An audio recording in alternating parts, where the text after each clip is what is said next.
ഇനി നമുക്ക് വേറൊരു എക്സാമ്പിൾ, ഒരു ഫീമെയിൽ കാൻഡിഡേറ്റിൻ്റെ എടുത്ത് നോക്കാം. അപ്പോൾ ഫീമെയിൽ 30 ഇയേഴ്സാണ് ഞാൻ അവിടെ കൺസിഡർ ചെയ്തത്, നോൺ സ്മോക്കറാണ്. അതിൽ ഞാൻ കൺസിഡർ ചെയ്തിരിക്കുന്ന same 2 crore life cover for 75 years.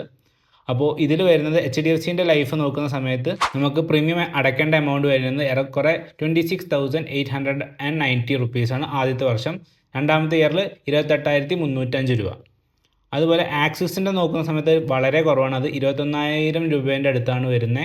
അതുപോലെ സെക്കൻഡ് ഇയർ രണ്ടാമത്തെ കൊല്ലം നോക്കുമ്പോൾ 25,000 രൂപേൻ്റെ അടുത്താണ് സെക്കൻഡ് ഇയറിൽ കാണിക്കുന്നത്.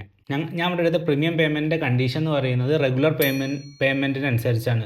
പക്ഷേ നിങ്ങൾക്ക് വേണമെങ്കിൽ അത് ലിമിറ്റഡ് പേ ആക്കാനും ഉള്ള ഓപ്ഷൻ ഉണ്ട് രണ്ടിലും, HDFCയിലും ആക്സിസിലും. ലൈക്ക് ലിമിറ്റഡ് പേയ്മെൻറ്റ് എന്ന് പറയുമ്പോൾ നമുക്ക് പേ ടിൽ 60 അല്ലെങ്കിൽ ടിൽ ഒരു 15 വർഷം അടയ്ക്കുന്ന രീതിയിലൊക്കെ നമുക്ക് ചെയ്യാൻ പറ്റും. പക്ഷേ അതിലൊക്കെ വരുന്ന വ്യത്യാസം എന്താണെന്ന് വെച്ചാൽ നമുക്ക് അതിനനുസരിച്ചുള്ള പ്രീമിയത്തിൻ്റെ എമൗണ്ടിൻ്റെ വേരിയേഷൻ വരും. ലൈക്ക് കൂടാനാണ് ചാൻസ്, പ്രീമിയത്തിൻ്റെ എമൗണ്ട് കൂടുകയാണ് ചെയ്യുക.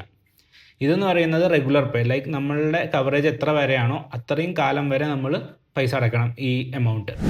ലൈക്ക് നിങ്ങൾക്ക് വേണ്ട പേഴ്സണലൈസ്ഡ് ചെയ്ത് നിങ്ങൾക്ക് പറ്റിയ ഒരു ടേം പ്ലാൻ ചൂസ് ചെയ്യാൻ ഞങ്ങൾ നിങ്ങളെ സഹായിക്കാം. അങ്ങനെയൊക്കെ എടുക്കാൻ വേണ്ടി നിങ്ങൾക്ക് ഞങ്ങളെ കോൺടാക്ട് ചെയ്യാനുള്ള ഡീറ്റെയിൽസ് ഞാനിപ്പോൾ സ്ക്രീനിൽ കാണിക്കുന്നുണ്ടാവും. അതുപോലെ തന്നെ ഡിസ്ക്രിപ്ഷനിൽ വാട്സപ്പ് ലിങ്കും കിടപ്പുണ്ട്, ഞങ്ങളായിട്ട് ചാറ്റ് ചെയ്യുകയും ചെയ്യാം.